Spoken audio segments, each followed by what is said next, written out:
अभियोजन अधिकारी मुख्य परीक्षा की तैयारी में लगे हुए सारे अभ्यर्थियों को बहुत सारी शुभकामनाओं के साथ दंड प्रक्रिया संहिता पर केंद्रित हमारे जो वीडियो हैं उसका सबसे मूल जो सीआरपीसी चल रहा है उसका आखिरी वीडियो हम रिकॉर्ड कर रहे हैं आज। और टॉपिक है प्रथम सूचना रिपोर्ट एफआईआर। इसको बताने की तो बताते रहिए, बोलते रहिए, तो कम से कम ये बोर्ड क्या 10 बोर्ड भर जाएगा, लेकिन पूरे समुद्र में से, सागर में से गागर की तरह अमृत निकाल कर आप तक पहुंचाना और परीक्षा में कितना लिखें, कैसे लिखें, इसी कौशल का तो एग्जाम होता है मुख्य परीक्षा। और इसीलिए इसमें जो दारमोदार होता है कि आप लिखते बहुत कुछ हैं, लेकिन कौन सी वस्तु ऐसी लिखी जाए, कितना महत्वपूर्ण लिखी जाए, किस ढंग से लिखी जाए जिससे वो अंक के तौर पर वापस आ जाए। तो आपको एफआईआर के संदर्भ में चाहे यूपी में क्वेश्चन आ जाए, चाहे बिहार में आ जाए, अनदर स्टेट में आ जाए, किसी एग्जाम में आ जाए, आज की जो 20 मिनट की लगभग क्लास होगी उसमें आप ये पाएंगे कि इतना ही लिख पाना मुश्किल होगा जितना हम बोलने वाले हैं। इसमें भी आपको काटना छांटना पड़ेगा, वो आप अपने ढंग से कर सकते हैं, लेकिन इसमें पढ़ने के बाद हमने इसमें करंट केस को फोकस नहीं किया है। ये जिम्मेवारी मैं आप पर डालता हूँ। ये एफआईआर पर सुप्रीम कोर्ट के जो माननीय उच्चतम न्यायालय के बिल्कुल अद्यतन निर्णय हैं 2020 से 22 के, उसको ढूंढ के एफआईआर पे दो लैंडमार्क जजमेंट, जिसमें कुछ भी गाइडलाइन आया है, ललिता कुमारी वाला केस जैसे एक हल्का सा हिंट कर दे रहा हूँ, वो 2 केस, ओनली 2 केस आप ऐड कर सकते हैं। आइए शुरू करते हैं। एफआईआर की जो कंडीशन है आप सबको पता है, केवल ओनली 1 संज्ञेय अपराधों की रिपोर्ट के लिए होती है। किसके लिए होती है? Only 1 cognizable offence. असंज्ञेय के लिए एनसीआर पता है, उधर नहीं जाते, केवल एफआईआर पर फोकस रहेंगे। ये थाने में जब दर्ज कराई जाती है तो पुलिस इसको एक चेक रिसीप्ट बुक होती है, सीआरबी, क्रमांक नंबर याद रखें, पुलिस रेगुलेशन लगा हुआ है आपका इस पेपर में 341, क्रमांक नंबर एक बार ध्यान से सुन लें, 341 में वो 3 प्रतियों में, एक एक वर्ड पर ध्यान दीजिए, 3 प्रतियों में अविलंब लिखी जाएगी। थाने का प्रभारी अधिकारी तीनों प्रतियों पर अपने हस्ताक्षर करेगा। तीनों प्रतियां, एक बार सवाल आया था शायद 15 एपीओ में या 18 एपीओ की प्री में आया था कि उसमें से तीनों कहां कहां जाती हैं। तो एक थाने में, एक जो लिखवाने आया उसके पास, और एक चार्जशीट के साथ कोर्ट में। ठीक है, तो तीनों प्रतियों का मकसद भी जानते रहिए। और थाने प्रभारी का अधिकारी 3 प्रतियों में प्रत्येक पर हस्ताक्षर करेगा। उसकी ये जो कंडीशन है, एफआईआर कहां होगी, जग जाहिर है, तो मैं दोहरा रहा हूं, संज्ञेय अपराध से ये संबंधित होना चाहिए। वो ऐसी सूचना हो जो पुलिस द्वारा अन्वेषण के योग्य हो। और तीसरा, मामले की पूर्ण सूचना हो, मतलब आधी अधूरी ना हो। कैसे? एक एग्जांपल से समझते हैं। टेलीफोन द्वारा दी गई गुमनाम सूचना, सूचनाकर्ता ने अचानक फोन किया, बताया कि हाँ किसी का मर्डर हो गया है, या किसी के साथ रेप हो गया है, या किसी के साथ लूट हो गई है, या कोई ऐसी सूचना जो संज्ञेय अपराध में आती है, उसको सूचित किया और अपना नाम पता नहीं बताया, फोन रख दिया। अब इसकी ये सूचना एफआईआर के तौर पर एक्सेप्टेबल क्यों नहीं होती, और किन परिस्थितियों में टेलीफोन से दी गई सूचना एक्सेप्टेबल होती है, उसका रीजनिंग समझिए। यहां हमने कहा अभी जस्ट जैसे स्टार्ट किया कि उन जो थाने का प्रभारी अधिकारी जो उसको सामने नोट हो रहा है एफआईआर, वो तीनों प्रतियों पर अपने साइन करवाता है, और जो सूचना देता है उसके भी हस्ताक्षर उस पर होते हैं। उसको पढ़ के सुना दिया जाएगा इसमें हूबहू क्या तुमने कहा, क्या लिखा गया, लेकिन उसके भी साइन, अगर अनपढ़ व्यक्ति सूचना दे रहा है तो उसके अंगूठे। ठीक है, तो यहां इसी बात को लेकर के, इसी तर्क को यहां से ऐड करिए कि अगर कोई गुमनाम सूचना दे रहा है तो खुद तो आया नहीं, सूचना दाता खुद तो आया नहीं, तो फिर वो साइन कैसे होगी? वो जो प्रोसीजर अपनाया जा रहा है कि साइन करना जरूरी है, वो सूचनाकर्ता का ना तो साइन हो पाएगा और ना ये प्रूफ हो पाएगा सूचना किसने दी। इसलिए उस टेलीफोन द्वारा दी गई सूचना को एफआईआर के तुल्य नहीं माना जाएगा। इसीलिए उसका सबसे मेन रीजन है क्योंकि एफआईआर के प्रतियों पर हस्ताक्षर नहीं बनवाए जा सकते। ठीक है, इस पर इसी के अपोजिट अगर वो व्यक्ति फोन पर सूचना दे और फोन पे बाकायदे अपना नाम पता भी बताए, थाने से जब फोन रिसीव किया जाता है तो पूछा भी जाता है कि कौन क्या है। तो अपवाद ध्यान से देखिए, ये केस मशहूर है रणधीर सिंह वर्सेज महाराष्ट्र राज्य, और इसमें कहा गया था कि यदि सूचना दाता अपना एड्रेस बताए और वो तीनों प्रतियों पर आके साइन कर दे तो फिर वो भले से फोन पर सूचना आई है टेलीफोन द्वारा, लेकिन वो एफआईआर, हाँ एक चीज का तब भी ख्याल रखा जाएगा कि जिसकी इंफॉर्मेशन आ रही है क्या उसकी प्रकृति कॉग्निजेबल वाली है अथवा नहीं। ठीक, तो ये चीज महत्वपूर्ण है, इसका रीजनिंग समझना महत्वपूर्ण है कि टेलीफोन द्वारा कौन सी सूचना एफआईआर के तौर पर नहीं हो सकती और कौन सी हो सकती है।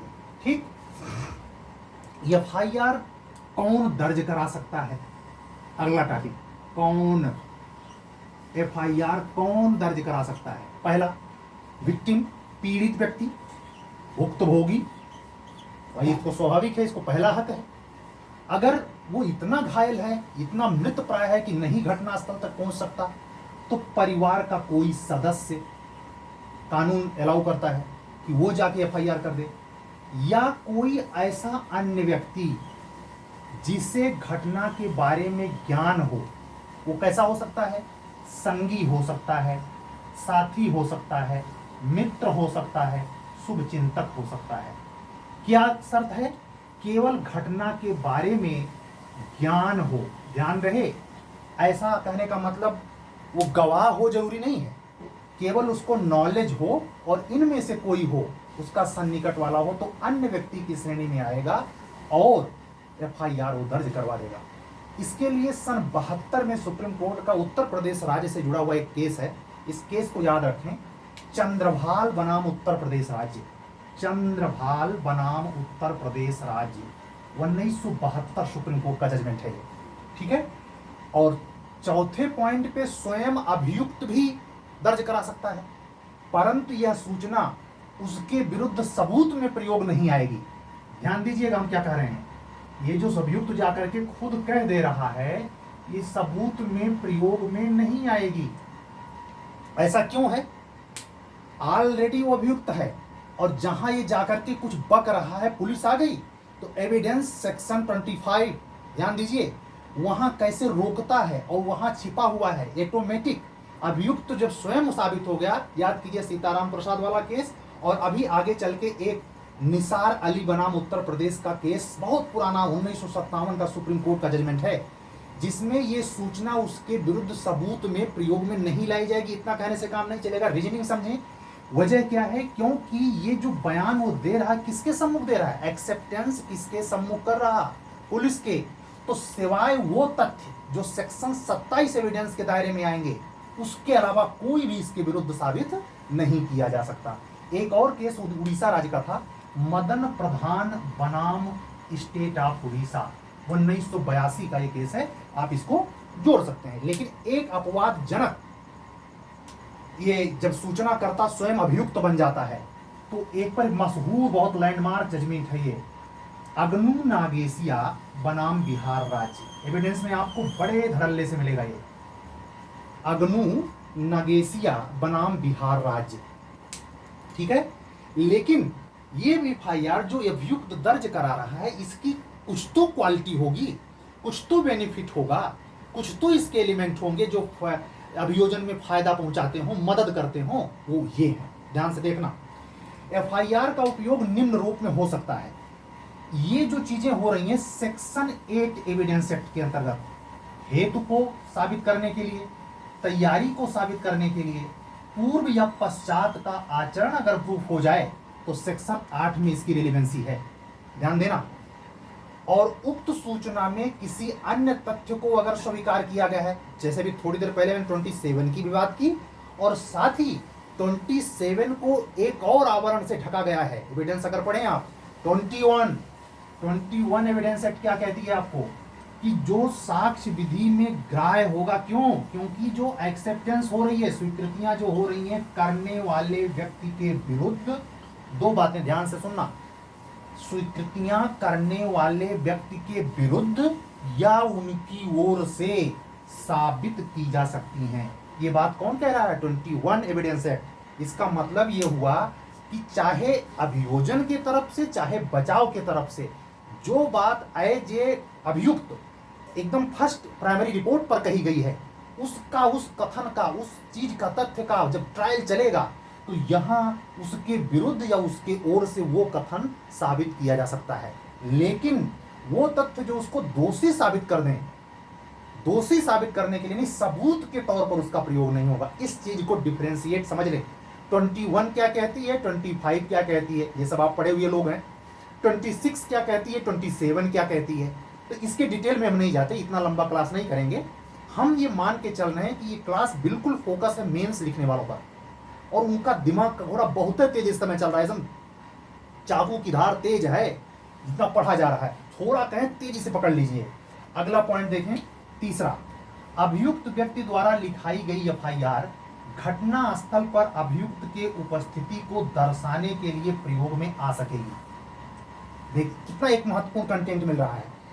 जिस घटना की बात कर रहा है और तथ्य तो उसके विरुद्ध साबित करने के लिए प्रयोग में नहीं होंगे, लेकिन ये प्रमाणित करने के लिए, सीताराम प्रसाद वाला केस भी उत्तर प्रदेश राज्य वाला याद करिए, ये प्रमाणित करने के लिए कि ये व्यक्ति घटना स्थल पे मौजूद था, इसका उपयोग हो सकता है।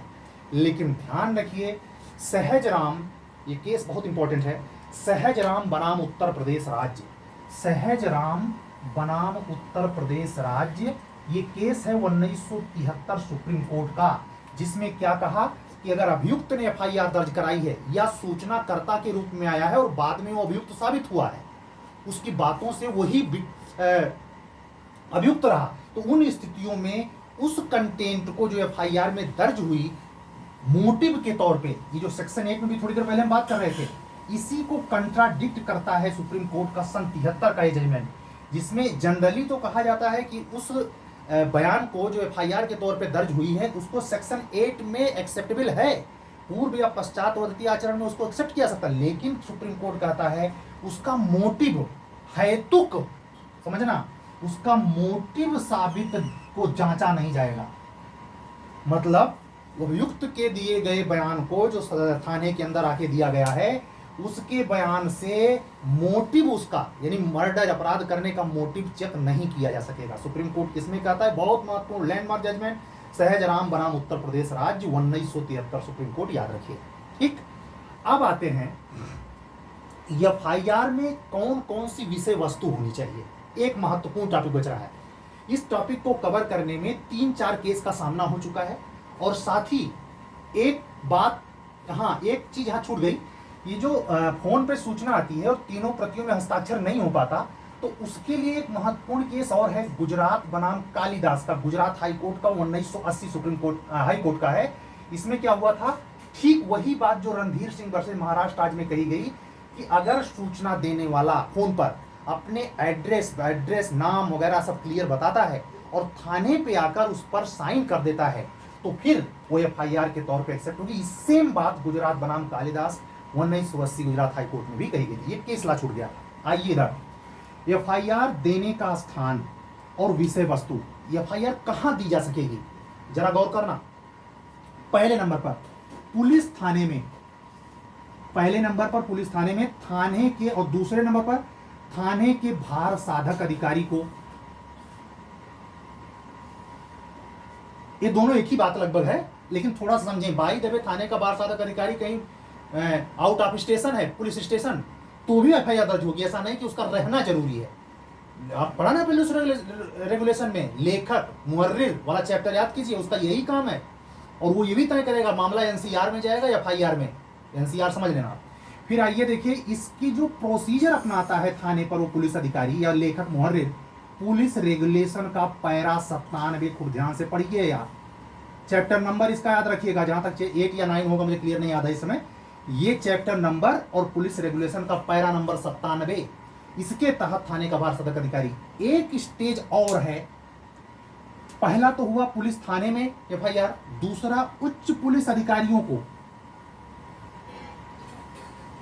उच्च पुलिस अधिकारियों को कब, जब ये लोग मुकर जाएं, ना दर्ज करें, दादागिरी दिखाएं, तो 154 सीआरपीसी का पार्ट 3 हर व्यक्ति को जिसके साथ संज्ञेय अपराध हुआ है एथराइज्ड करता है कि वो ये सूचना, अगर खुद आज के जमाने में तो साधन है, लोग पहुंच जाते हैं तुरंत एसपी कार्यालय, लेकिन एक जिस समय की इलाहा सन 73 का एक्ट है, मेंशन किया गया है आम आदमी की सुविधा के लिए कि वो डाक द्वारा ये सूचना एसपी को भेजकर एफआईआर दर्ज करवा सकता है। ठीक, तो ये बात भी आपको 154(3) की भी पता होनी चाहिए, पता होगी, मैं केवल क्लियर कर रहा हूं, जो नए बच्चे हैं थोड़ा हिंट करें। और तीसरा, एक और कंडीशन है, एक और जगह एफआईआर जा सकती है, लेकिन इसका मुझे पास डायरेक्ट केस ला नहीं है, साइटेशन केवल उपलब्ध है। साइटेशन से आप खोजिएगा, सर्च मारिएगा, हो सकता है जजमेंट मिल जाए। प्रदेश के सीएम को भी इंटरव्यू में क्वेश्चन हो सकता है, क्या सीएम को एफआईआर दी जा सकती है? योगी बाबा घूमते रहते हैं, इस समय खूब प्रचलन चल रहा है, जहां बीजेपी गवर्नमेंट है, मुख्यमंत्री लोग पब्लिक के बीच में है, तो सीएम को दी जा सकती है। इसका साइटेशन नंबर ध्यान से देख लीजिए, 1961 सुप्रीम कोर्ट का जजमेंट है और पेज नंबर है 1117 पर ऑल इंडिया रिपोर्ट 1961 में अगर जाएंगे तो शायद ये केस लाभ मिल जाएगा। ठीक है, तो उसमें ये बात है कि सीएम को भी डायरेक्ट सुप्रीम कोर्ट ने एथराइज्ड किया है। हो सकता है ये बात उसने अपने 142 का पावर कहते हुए कही हो, लेकिन वैसे भी सीएम भी, क्योंकि आप याद कीजिए सीएम का पद इसी आईपीसी के 21 में क्या है, पब्लिक प्रोसिक्यूटर, और थाने का बार साधक अधिकारी क्या है, वो भी पब्लिक प्रोसिक्यूटर। तो इस चीज को ध्यान में रखते हुए भी बातें सेट लगती हैं, कोई आना गैर नहीं, और सबसे बड़ा हमारा लोक सेवक तो मुख्यमंत्री ही है। ठीक है, तो आप यहां ध्यान दीजिए, एफआईआर में अब हो गई, मतलब कहां लिखाई जा सकती है, यह हो गया। उसकी विषय वस्तु, कंटेंट कैसा होना चाहिए, इस पर चर्चा शेष रह गई है। एफआईआर संक्षिप्त होना चाहिए, अंडरलाइन, एफआईआर कैसा होना चाहिए, संक्षिप्त, लेकिन वो इंपॉर्टेंट फैक्ट उसमें होने ही चाहिए। कैसे इंपॉर्टेंट फैक्ट, ध्यान देना, इस इंपॉर्टेंट फैक्ट को बेस करते हुए एक इलाहाबाद हाई कोर्ट का सन 83 का जजमेंट कोट करिए। जजमेंट का डिसीजन का नाम है द्वारिका बनाम राज्य उत्तर प्रदेश, इलाहाबाद हाई कोर्ट 1983 का एक केस रहा है, जिसमें कहा वो इंपॉर्टेंट फैक्ट कौन कौन से होंगे जिसको एफआईआर में होना ही चाहिए। क्या, नंबर 1, सूचनाकर्ता के हस्ताक्षर, अगर अनपढ़ है तो अंगूठा चिन्ह, ध्यान देना। ज्ञात, अगर ज्ञात के नाम से एफआईआर है तो उनके नाम भी, और अज्ञात है तो अज्ञात शब्द होना चाहिए मेंशन। प्रत्यक्षदर्शी गवाह, जिस घटना का जिक्र है एफआईआर में, उसके गवाह कौन है जो मौके पर, मौका वारदात पर थे, उनका नाम उल्लेख होना चाहिए। घटना में प्रयुक्त आर्म्स, हथियार, भाला, फरसा, लाठी, डंडा, जो भी XYZ, उसका भी उल्लेख होना चाहिए। अभियुक्त या अभियोजन, दोनों बातें, हाँ यहाँ ये चीज छूट रही थी, अभियुक्त हो चाहे अभियोजन, जो भी एफआईआर में है, उसको आई हुई चोटों का भी उल्लेख होना चाहिए, ये भी जरूरी है एफआईआर में। और अगर किसी ने बीच बचाव किया है, या उस व्यक्ति ने जिसको चोट आई है, जो पीड़ित है, विक्टिम है, उसको भी अगर बचाव में कोई लोग सहयोग किए हैं तो उनका भी नाम का उल्लेख होना चाहिए। तो ये 6-7 कंटेंट, ये इंपॉर्टेंट तथ्य हैं जो हर हालत में एफआईआर में दर्ज होनी चाहिए, नहीं तो एफआईआर की क्वालिटी, उसकी वैलिडिटी, उसकी साक्ष्य क्षमता कमजोर हो जाएगी। ठीक है, अब इसमें एक पॉइंट ये भी है, जो आई हुई चोटों का उल्लेख करने के लिए एक दृष्टांत से और एक केस ला से हम आपको और समझाने का प्रयास करेंगे। इसमें सुप्रीम कोर्ट ने बहुत अच्छी बात बोली थी कि पोस्टमार्टम रिपोर्ट आई किसी घटना में, इसी केस ला भी मैं बताऊंगा आपको। इस केस में क्या हुआ था कि पोस्टमार्टम रिपोर्ट कहती थी कि इस व्यक्ति की जो हत्या हुई है गला दबाकर हुई है। एफआईआर में ये बात मेंशन नहीं थी कि व्यक्ति की हत्या जो हुई गला दबाकर हुई। अब जरा सोचिए, अभी पूरा जजमेंट आप इसमें सर्च मार देंगे, गूगल पे आ जाएगा, केस का नाम नोट कर लें, हरिराम वर्सेज उत्तर प्रदेश, आज 1983, हरिराम वर्सेज उत्तर प्रदेश 1983 इलाहाबाद हाईकोर्ट का जजमेंट है। इसका पूरा ब्यौरा पढ़ेंगे तो और पता चलेगा, लेकिन कोर्ट ने, इलाहाबाद हाई कोर्ट ने इसको रोका कि अगर एफआईआर में इस चीज का उल्लेख नहीं है तो उसने प्रश्न चिन्ह किस पर उठाए, पोस्टमार्टम रिपोर्ट पे। मैंने आपको पहला क्लास पंचनामा बनाम पोस्टमार्टम पे रखा था, दूसरा अटैचमेंट पे रखा, तीसरा कल का आपने पढ़ा ही तलाशी पे था, और आज चौथा एफआईआर। आप सोचें हमने जानबूझकर ये उल्टा क्रम क्यों रखा, क्योंकि प्रक्रिया में वो बातें जो एफआईआर के बाद गति में आती हैं और जिसकी सख्त अनिवार्यता होती है, ऐसे पढ़ाई का शेड्यूल रखिए, हर बार सेक्शन 1 से मत खोल दीजिए, कभी कभी सीआरपीसी को पलट दीजिए और एक फैक्ट से बीच में से उठा करके पढ़िए। क्या आपका दिमाग ब्रांच में सोच पाता है, पीछे आगे दाएं बाएं उस प्रोसीजर के सारे पैटर्न को पूरा कर पाता है खुद से?